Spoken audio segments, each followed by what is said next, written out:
Hi friends, என்னோட ஒரு ஞாயிற்றுக்கிழமை எப்படி போகுதுன்னு இந்த வீடியோவில் பார்க்கலாம். இப்போ நான் டைம் பீஸை காமிக்கிறேன். மணி 11:50 ஆகுது. இந்த 11:50க்கு தான் நான் கடையிலேருந்து வர்றது. காலமே போயிடுவேங்க. ஒரு 6:45 இல்லைனா 7 மணிக்கு போயிடுவேன். பால் போடணும் வீடு வீடாக. அதனால் நான் காலமே எழும்பி போயிடுவேன்.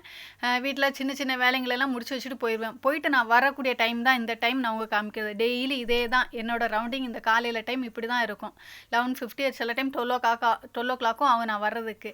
சரி, கடையிலேருந்து வந்த உடனே நான் என்னெல்லாம் பொருள் கடையிலேருந்து எடுத்துகிட்டு வந்ததுங்கிறத தான் உங்கள்கிட்ட காமிச்சிட்ருக்கேன். பால் எடுத்துகிட்டு வந்தேன்.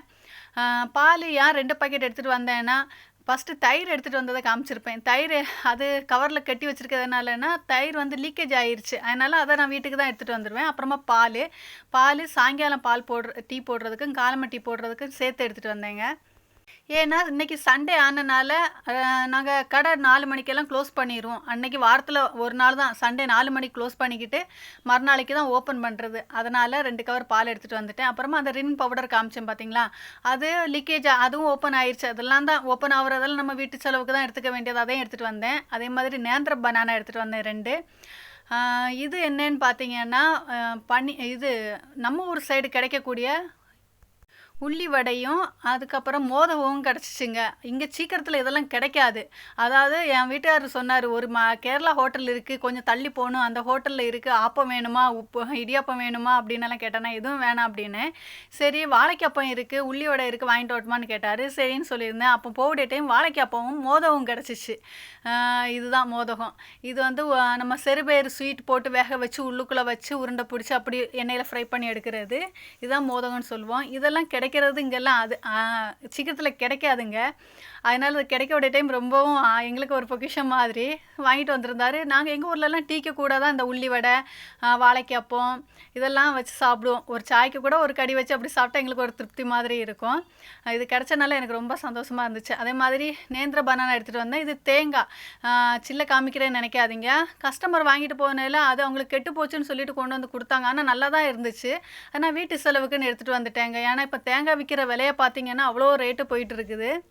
நான் இதை வீட்டுக்கு எடுத்துகிட்டு வந்துட்டு அவங்களுக்கு நல்ல தேங்காவை கொடுத்து விட்டுட்டேன்.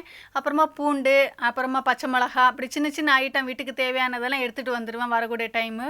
அதே மாதிரி காலமே நனைச்சி விரிச்சிட்டு போன துணிங்கங்க. நான் நினைக்கல இது வாஷிங் மிஷினில் போட்டது. அதை காய வச்சதை எடுத்துகிட்டு வந்துட்டேன். அப்புறமா வீட்டில் பாத்திரம் எக்கச்சக்கம் இருந்துச்சு. நேற்று நைட்டு கழுகலை. சரி, இதெல்லாம் கழுவி முடிச்சுட்டு தான் மத்தியானம் கிச்சன் வேலையை மத்தியானம் சாப்பாடு வேலையெல்லாம் தொடங்கணும். அதான் ஃபஸ்ட்டு இதை சீக்கிரத்தில் முடிச்சுக்கிட்டு அப்புறமா சமையல் வேலையை தொடங்கிக்கலான்னு சொல்லிட்டு தான் பாத்திரம்லாம் கழுவி போட்டுக்கிட்டு இருக்கேன். இன்றைக்கி மத்தியானம் சாப்பாடுக்கு நான் பண்ணக்கு வேண்டி நான் எடுத்து வச்சுருக்கிறது இன்றைக்கி மீன் தாங்க வாங்கி வச்சுருக்கேன். அதுதான் பண்ண போகிறேன். அதே மாதிரி பாருங்களேன், என்னைக்கு என் மாடி தோட்டத்தில் இந்த டீத்தூளும் இது நம்ம அரிசி கழுகுற தண்ணியும் நான் கண்டிப்பாக செடிங்களுக்கு நான் வேஸ்ட் பண்ணாமல் எடுத்து வச்சுருவேன்.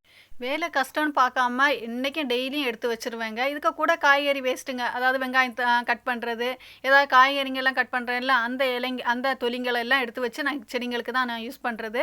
வெளியில் ஒரு பக்கெட் வச்சுருப்பேன். எடுத்துகிட்டு வந்து வெளியில் கொண்டு வந்து ஒரு பக்கெட்டில் ஊற்றி வச்சுருவேன் வீட்டு வாசல் முன்னாடி. லாஸ்ட்டாக சாயங்காலம் எடுத்துகிட்டு போவேன். அதெல்லாம் காலையில் எடுத்துகிட்டு போய் செடிங்களுக்கு மிக்ஸ் பண்ணி ஊற்ற வேண்டியதான். இன்றைக்கி இறால் தான் எடுத்து வச்சுருக்கேன். எல்லாம் க்ளீன் பண்ணிவிட்டு வச்சுருக்கேன். இன்றைக்கி ஒரு தொக்கு மாதிரி, ஒரு கிரேவி மாதிரி பண்ணிக்கிட்டு சாப்பிட்லான்னு சொல்லிக்கிட்டு தான்.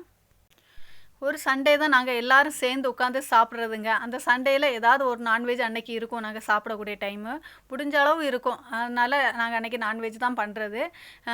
ஏன்னா 4 மணிக்கு தான் சாப்பிட்றதே. 4 மணிக்கு தான் என் வீட்டுக்கார் வீட்டுக்கு வருவார். அந்த டைம் நான் எல்லாம் ரெடி பண்ணிவிட்டு 4 மணிக்கு தான் எல்லோரும் சேர்ந்து உட்காந்து சாப்பிடக்கூடிய டைம். எங்களுக்கு மத்தியான சாப்பாடு 4 மணியாக தான் இருக்கும்.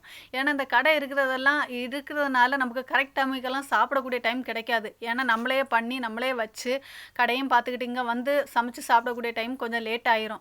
அந்த டைமிங் எல்லாம் கரெக்ட் டைமுக்கு சாப்பிடணும்னு சொல்லுவாங்க. எங்களுக்கு அந்த கரெக்ட் டைமுக்கு சாப்பிடக்கு நடக்க மாட்டேங்குது. ஆனால் எல்லோரும் சேர்ந்துருந்து சாப்பிடக்கூடியது அது ஒரு சந்தோஷம். ஒரு ஞாயிற்றுக்கிழமையாவது கிடைக்குதேன்னு நினச்சிக்கிட்டு அன்றைக்கி நாங்கள் எல்லோரும் சேர்ந்துருந்து சாப்பிட்டுக்குவோங்க. பாருங்களேன், இறால் தொக்கு மாதிரி கொஞ்சம் கிரேவி மாதிரி தான் பண்ணியிருந்தோம். சாப்பிட்டுக்கிட்டு இதுக்கு கூட லாஸ்ட்டாக கொஞ்சம் ரசம் பண்ணியிருந்தோம். அந்த ரசம் வச்சு தான் சாப்பிட்டோம். இதெல்லாம் சாப்பிட்டு முடிச்சுட்டு அடுத்து மாடிக்கு போக வேண்டியதான். அன்றைக்கி தான் கொஞ்சம் டைம் கிடைக்கும். இந்த டைம் எல்லாம் கடகடான்னு ஓடிட்டு இருக்கோம். இதுக்கிடையில் நான் வாய்ஸ் கொடுத்துட்டு இருக்கேன். ஆனால் டைம் போகிறத அடிக்கடி பார்க்கக்கூடிய டைம் சடான்னு போயிட்டே இருக்கும். மீனுங்களுக்கெல்லாம் அவர் உணவு போட்டுட்ருக்காரு, ஃபுட்டு போட்டுட்ருக்காரு. அதுக்கிடையில் பாருங்களேன், நான் மேலே போயிட்டேன் கொஞ்சம் நேரத்தில். அழகா பூத்திருக்க செம்பருத்தி ஒரு 5 மணி 5:30 மணிக்கு அளவில் தான் மாடி மேலே போக நடக்குது. அதுக்கிடையில் இருட்டிரும், நான் வீடியோவும் எடுக்க முடியாது. சரியா இருக்கிற டைமில் கொஞ்சம் அப்படியே போய் பார்த்துட்டு எடுத்துகிட்டு வந்துடலான்னு சொல்லிட்டு தான் போனது. ஒரு சின்ன மாதுளை செடியில் தானே முளைச்சதுங்க, விதை விழுந்து அதில் அழகாக பூ வச்சு நிற்குது. இது ஆனால் ஆண் பூ தான், பெண் பூ தான் காய் வைக்கும், ஆனால் ஆண் பூவாக முளைச்சி நிற்குது. நான் வரக்கு முன்னாடியே ஒரு ரோஸ் செடி டல்லாக இருக்குதுன்னு சொல்லி அதுக்கு கிட்ட இருந்த கிளச்செடியெல்லாம் பிடுங்கிக்கிட்டு அதை கிளறி விட்டு அதுக்கு நல்ல ஒரு எனர்ஜியான தண்ணியும் கொடுத்து காய்கறி வேஸ்ட்டுங்களெல்லாம் ஊற வச்ச தண்ணியை எடுத்து ஊற்றி ரெடி பண்ணிட்டாரு. இது ஒரு தக்காளி செடி காய் விட்டு இருந்தது, நான் வரக்கு முன்னாடியே பிடுங்கி கீழே போட்டுட்டாரு. ஏன்னு கேட்டிங்கன்னா அந்த டாலியா செடிக்கு உள்ளே முளைச்சி நின்ன தக்காளி செடிங்க, அதோட மூட்டில் மண் இல்லையா, சரி அதில் கொஞ்சம் மண் போட்டு விடணும்னு சொல்லிட்டு அந்த தக்காளி செடியை பிடுங்கி எடுத்துகிட்டு அதுக்கு மூட்டில் கொஞ்சம் கிளறி விட்டு மண் போடுறதுக்கு வேண்டி ரெடி பண்ணிகிட்டு இருந்தார். கூட ஒரு சண்டே ஆனால் கொஞ்சம் ஹெல்ப் பண்ணி கொடுக்குறது தான் அந்த ஒரு நாள் பண்ணி கொடுப்பார். அந்த ஒரு நாள் நானும் சேர்ந்து நிற்பேன். அதுக்கு முன்னாடி இருட்டிரும் கீழே வந்துடுவோம். இது ஒரு ரோஸ் செடியில் விதை வச்சுருக்குது. சரி அதான் உங்ககிட்ட காமிச்சேன். இது நான் பூத்த செடிங்களை வெட்டி விடாமல் விட்டு இப்படி ஆயிடுச்சு. இதை மாதிரி யாரும் பண்ணாதீங்க, பூத்த உடனே வெட்டி விட்டுருங்க. சரி அதை ஊனி வைக்கிறேன், வெட்டி விட்ட கிளையை அப்படியே ஊனி வைக்கிறேன். இலையை வெட்டி விட மறந்துட்டேன். சரி கட்டிங் பிளேயர் எடுத்துகிட்டு வந்து ஊனினதுக்கப்புறம் அந்த இலையும் வெட்டி விட்டு அதோட விதையை எடுத்து சைடில் ஊனி வச்சுருக்கேன். நிறைய வாட்டி ஊனி இருக்கேன், வந்ததில்லை. சரி ட்ரை பண்ணி பார்ப்போம். நமக்கு அந்த சைடில் ஊனி வச்சுருக்கிறது அந்த 2 விதையும் பார்க்கலாம், வந்த வீடியோவில் காமிக்கிறேன். அப்புறமா பிச்சிப்பூ கொஞ்சம் நின்றுச்சு. இந்த வாட்டி கொஞ்சம் கம்மியாக இருந்துச்சு. சரி இருந்த பூவை பறிச்சுட்டு வந்துட்டேன். மணி 6:20 ஆயிடுச்சு. இதுக்கப்புறம் தான் ஒரு டீயும் குடிச்சிக்கிட்டு கொஞ்சம் உட்காரக்கூடிய டைம் ஆகுங்க. இதுக்கப்புறம் தான் கொஞ்சம் ரெஸ்ட்டு கிடைக்கிற மாதிரி. அந்த சண்டே கடகடான்னு ஓடிடுது. இந்த வீடியோ பிடிச்சா லைக் பண்ணுங்கள், சப்ஸ்கிரைப் பண்ணுங்கள். Thank you, bye friends.